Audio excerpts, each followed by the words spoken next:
We'll get people ask us all the time, would you trade player X for player Y? And the answer to that is, it depends. Today, we're going to talk about why format matters when deciding what moves to make in Dynasty.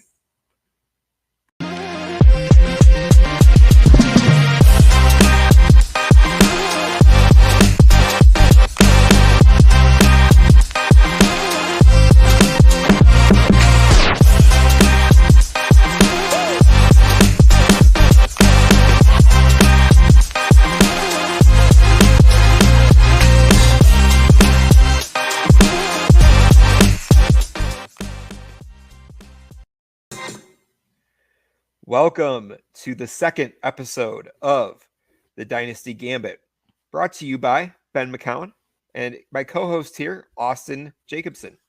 What's going on, Austin? Hey, good to see you, Ben. Excited to get into another episode, talk about some different Dynasty strategy as it relates to league settings, and kind of talking about why your format matters, different positions, different scoring settings, different roster settings, and how that can completely change the way you approach a team. So excited to get into it.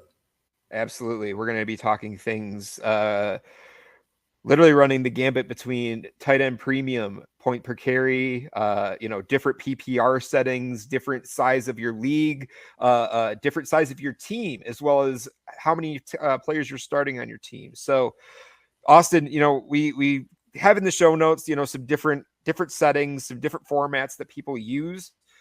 What's kind of your favorite format that you've found that you've played in so far? Like one of the top ones that you like? Yeah, so I typically prefer a 12-team league. I'm in a couple 10-team leagues, and they can be fun.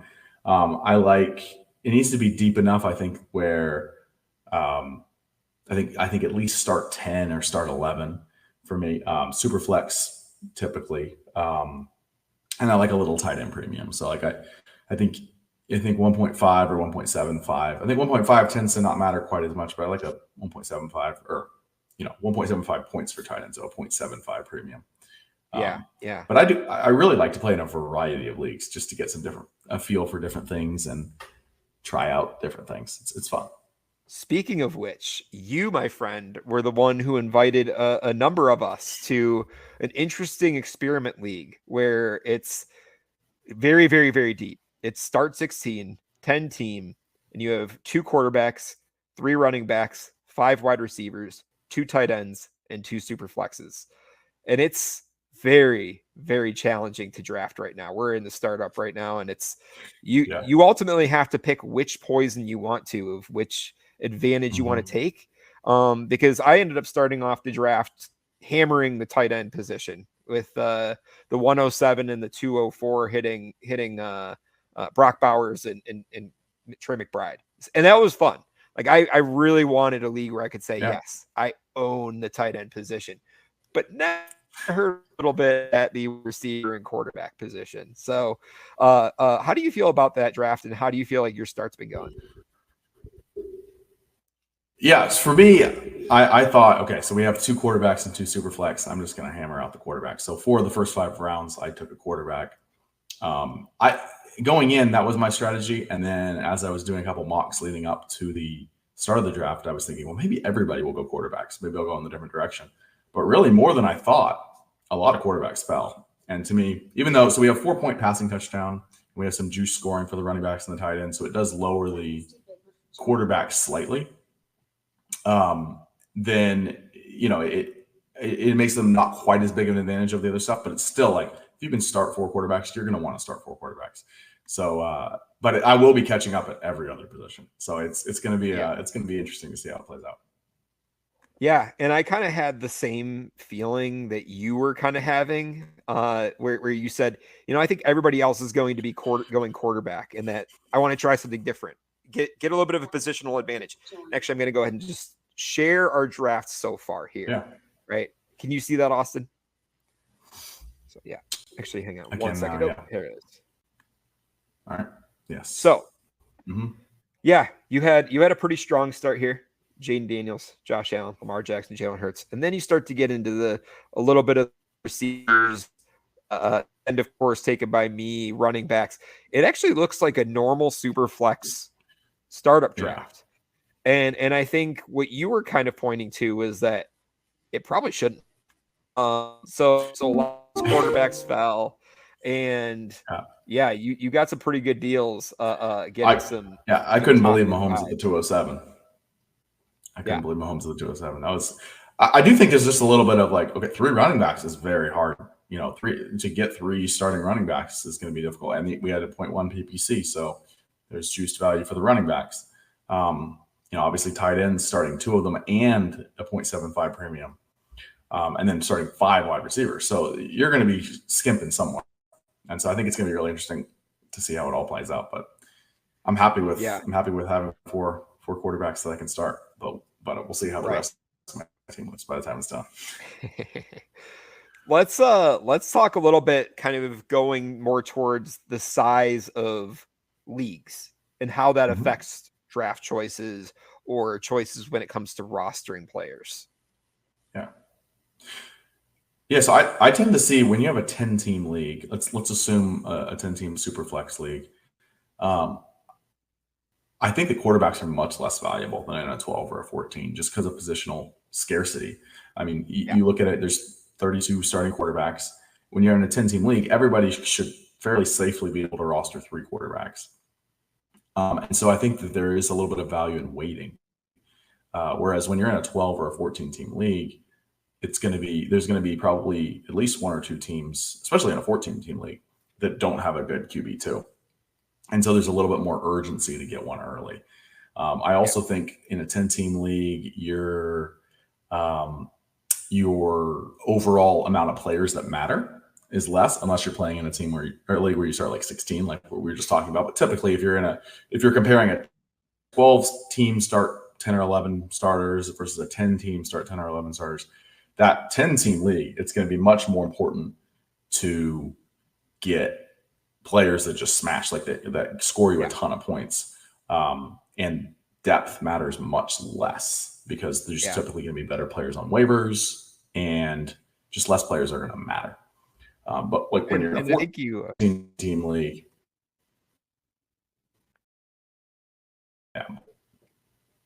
no, for sure. Yeah, in a 14-team league, you just have a lot more players that matter. And so that's and the 12 is kind of like in between, and you kind of have more of a balance. Yeah. I think we'll get messages on our Discord about somebody telling us, hey, this is start 9 versus start 11 versus sometimes you even start to get up to the start 12 and start 13. The start 16 is kind of unheard of. But when you're talking like the difference between start 9 versus start 12, start 9, people are sending me questions on offers where they're receiving like, hey, I'm going to send Drake London for, let's say Tet McMillan in a first. It's like, keep Drake London because, or keep that higher value stud because at the end of the day, you want to load that roster with as many studs as you can, knowing you have very few roster spots and really you're trying to load it up with studs rather than depth, right? When you're in start 12, you really want to focus on the depth pieces and really spreading across that talent and the value across your roster. Exactly. It's a math equation. Let's say if you're in a 10-team start 9, you have 90 players at the start. If you're in a 12-team start 12, you have 144 players to start. So you're looking at a guy like Jawan Jennings, Jacoby Myers. Doesn't matter in a 10-team start 9. But in a 12-team start 12, that's a player that probably is starting in a lineup every week. Definitely. So it really matters because if you're trading a guy, let's say you're trading Drake London for, let's say, Jerry Jeudy, Mike Evans, and Jawan Jennings. In a 14-team start 13, let's say, that trade makes sense because you're getting 3 starters. But in any kind of a normal size format or smaller, a 12-team start 10 or a 10-team start 10, you want Drake London because those other guys are more fringe players and you want that hammer starter. So it really matters. Like you can't just take it in a vacuum. I expect that in this league we were just talking about, the 10 teams start 16, that we'll see some trades where teams will have terrible depth or they'll have a couple injuries and they'll trade one of their better players for 3 or 4 players that are more fringe starters and it just gets more points in their lineup. I think that'll happen more. And the deeper the league is, the more those type of trades make sense. I know our league mates watch this show, so I'm kind of just outing myself right now and saying that I'm probably likely going to try and tear down from Brock Bowers at some point during this point. But it's that's something too, right? We talk about making trades, making deals, and I think we wanted to talk about up tiering versus down tiering and when it makes sense. And this Yeah. is actually the perfect situation to talk about because when you're in a very deep, deep, deep league, the down tiers make a whole lot of sense when you're trying to fill roster spots and fill starting positions on your roster, and then also get additional pieces on top of that. And then that's the point where, like you said, taking that deal for Judy Evans and Jawan Jennings, giving up, more of a stud in Drake London or somebody that is more of a smash in a very shallow league, but you want to down tier. You want to basically get more with equivalent value, but really make up more of your roster and your starting spots. So, when you're talking up tier, that's definitely the league where either again you're competing or it's a much more shallow league in that position. Yeah. Yeah, I think that tends to happen when you have these super deep leagues. You'll get teams. I mean, the draft is very important because you'll get teams that draft a couple guys late that they weren't expecting to do anything to become relevant players, and then those are the perfect opportunity for you to use those guys to do a tier up because you have those extra pieces. Because depth is so coveted that if you already have a little depth, you can sacrifice some to someone else that needs it to tier up. But typically, you'll see a lot of people trying to tier down to get more pieces because they just can't field a good lineup. Obviously, in the off season, like kind of we talked about last time, in the off season, you're not super focused on setting a lineup, but there is a little bit of at a certain point, you're going to be like, oh man, I only really have 8 players that I feel comfortable starting, and I have to start 12. So maybe I need to start splitting some assets. And so if you have any kind of depth, that's the perfect opportunity. You should be able to get some deals done to tier up if you want to, or just keep that depth for when you need it later.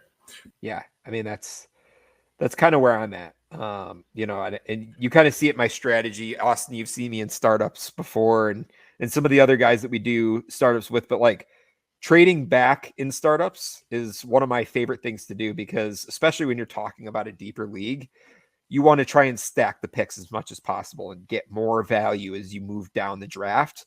And really, the person that's trading up, unless they know that they're getting the player that they really want and that's going to be a good piece of their team, they're losing value in a sense. Whereas the team that's trading back is usually, in most times, gaining value in the picks that they're getting back.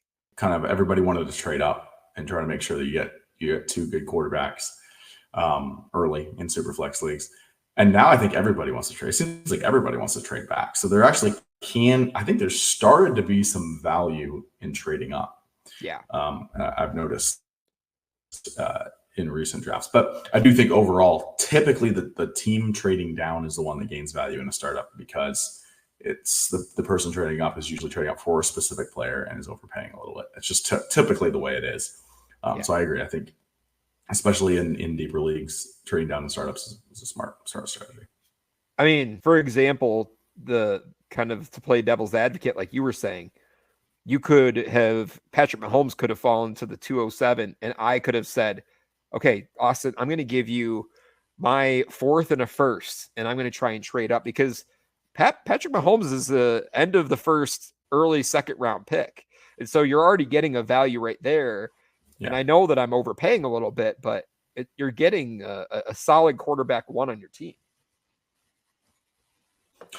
Right. I agree. I think that's the best time to trade up is when you're looking at a situation where you're not thinking about I'm trading for the 207, but you're like, this guy is 110 on my board. So it's almost like I'm trading for the 110 at the price of a 207. And a lot of times in that case, you're getting value. So if you're trading up, you should be trading up for a guy that you think is worth more than the pick that you're trading for. Yeah. 100%. 100%. So we wanted to kind of talk about differences in scoring too, right? I mean, I've played actually my main home dynasty league that I'm in with my buddies is a half PPR, no tight end premium. It's very plain Jane bland, and it's still fun, but there is just something so much nicer about seeing those higher scores at the end of each week and seeing the higher point projections on each player's each spot. So, what does that look like to you when you're talking about half PPR, full point PPR, whether you're talking about different points of a tight end premium? What does that mean when you're either in a startup draft or you're trading players? Yeah, I think two things you need to do when you join a new league. Make sure you read through the bylaws or look at the scoring settings, and then go over to the scoring leaders column, players column, and sort by two things. Sort by last year's points and points per game, and sort by year's projected points and points per game. And then you can kind of get a feel where positions stack up against each other within that league format. And so I think they're going to kind of fit in here, but it's a good practice to kind of just look at the projections and see like who's going to score more points.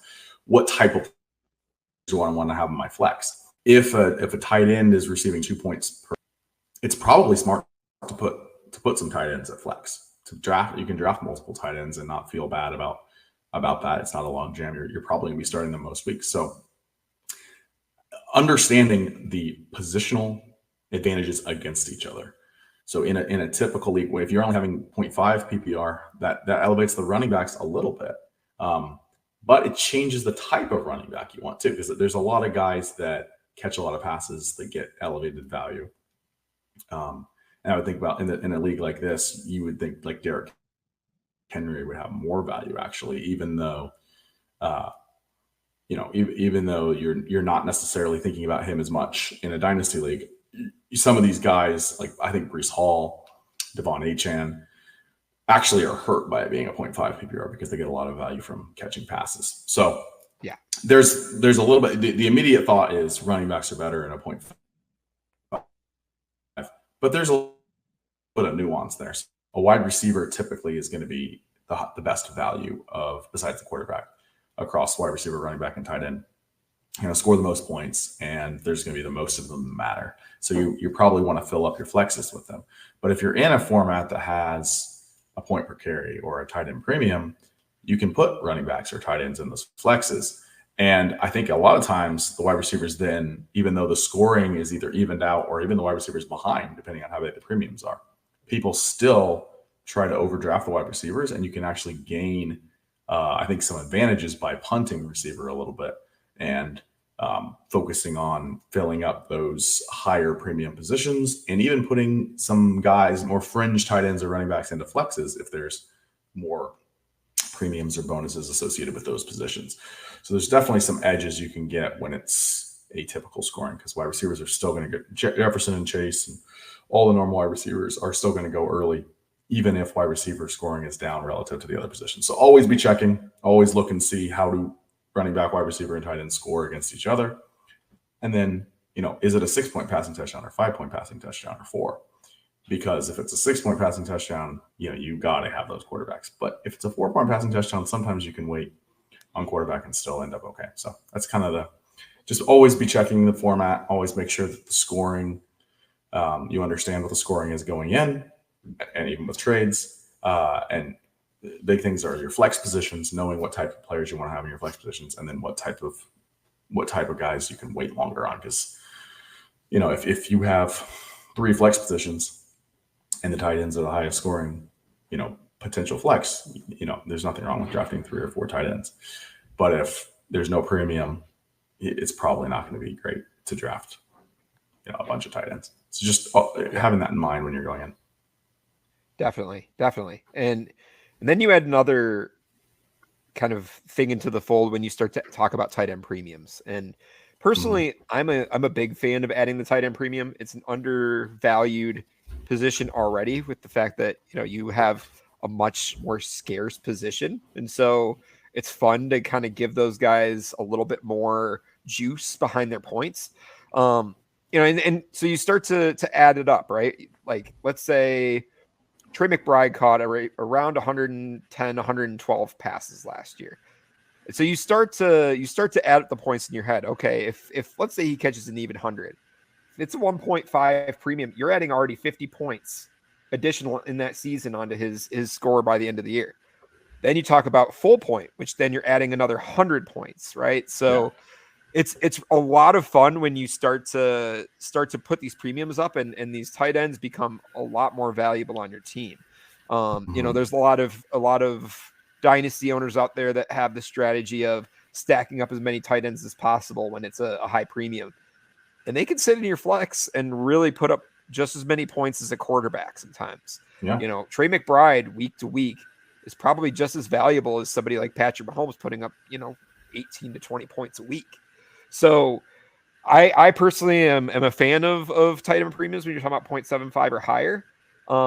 It just adds a little bit more juice to those tight ends, and it's fun, right? I think I was kind of talking about how my home league is 0.5 PPR. It's one flex, no tight end premium, and it just feels like it has a little bit of meat left on the bone, and I would like a little bit more out of it, right? It's been a fun league for me for years, but at the same time, I've had a lot of fun increasing the scoring. I mean, I've even played as far as doing 1.5 point PPR.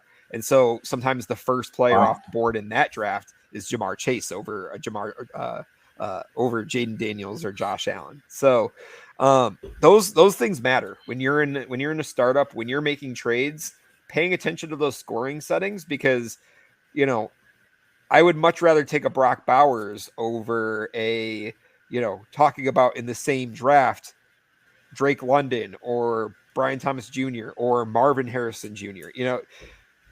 It really gives a bump to those players. Yeah, I think an under thought about aspect of tight end premium, I think, is the fact that not only does it make tight ends more valuable relative to other positions, but it's so much better to have a top end tight end than it is to have one further down. Yeah. So, for example, you talked about Trey McBride, Brock Bowers, over 100 receptions. So there was only 11 tight ends last year that had 60 or more receptions. When you compare that to wide receivers, there were 39. So basically, what I'm saying is, when you get down the line, like in a 12-team league, at least one team is going to be starting a tight end that caught less than 60 balls. Whereas if you have one of those top guys, you might have a guy pushing 120 catches. So you're looking at a much bigger advantage, an extra 30 points of advantage across the season at tight end than you would if there was no premium. So actually, a lot of people think about, now more tight ends are relevant, but in a lot of ways, it actually makes it even more advantageous to have a top end tight end.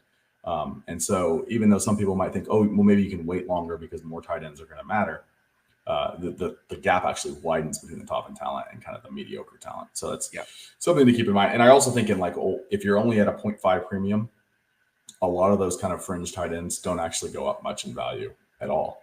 And I think some people might overdraft in that. But when you're moving into 0.75 and full tight end premium, it does tend to make more of a difference. But those top guys are going to be, no matter what the premium is, they get boosted a lot if you're catching 100 passes.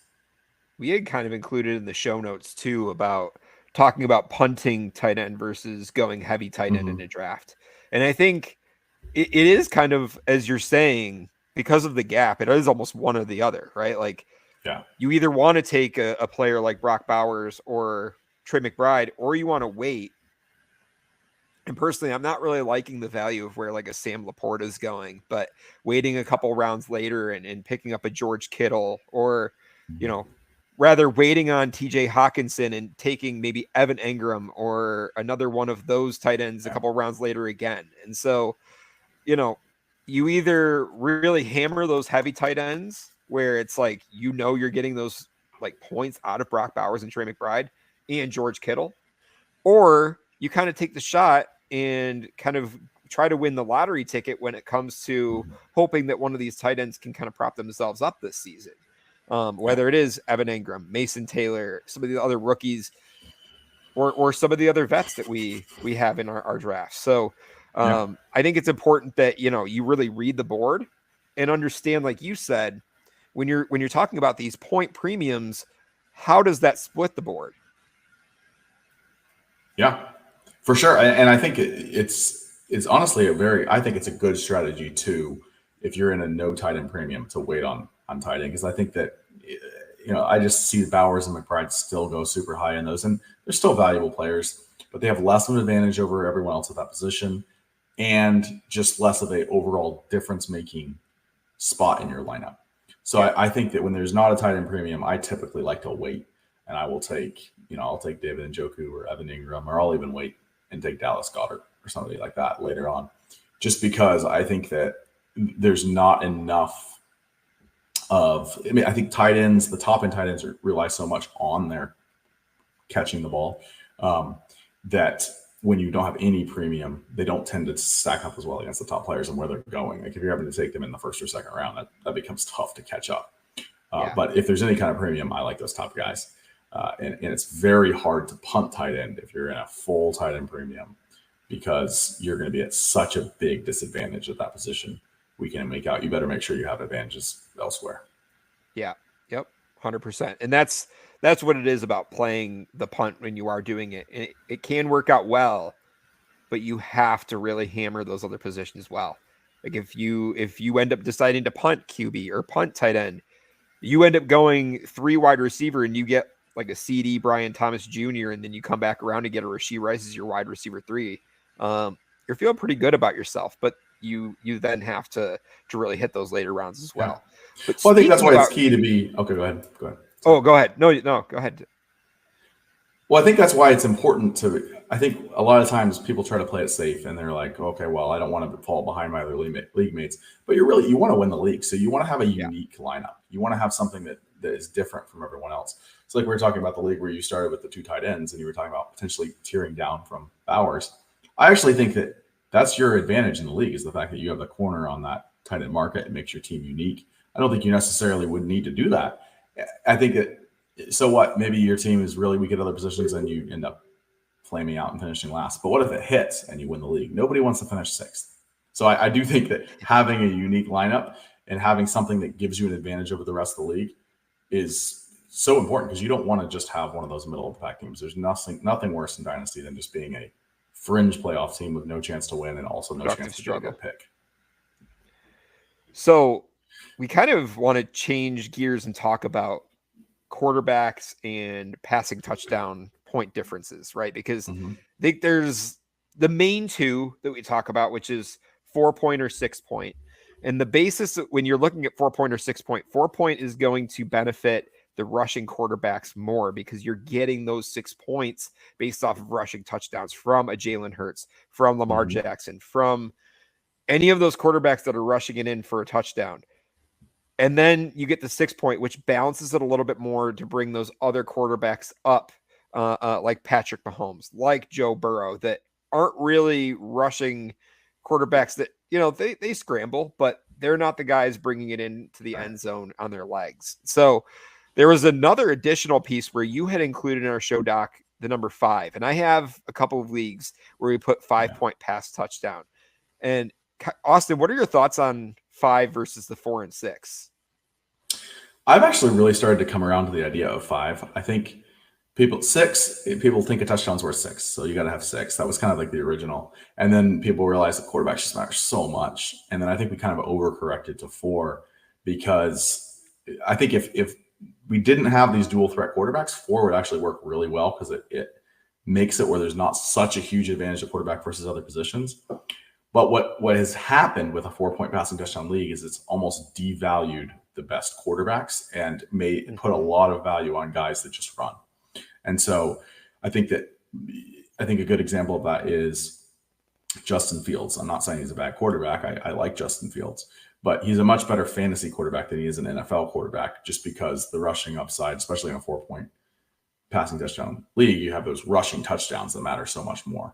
You look at Jalen Hurts, all those rushing touchdowns from 1 yard out, it's much more fantasy value than it is real life NFL great plays.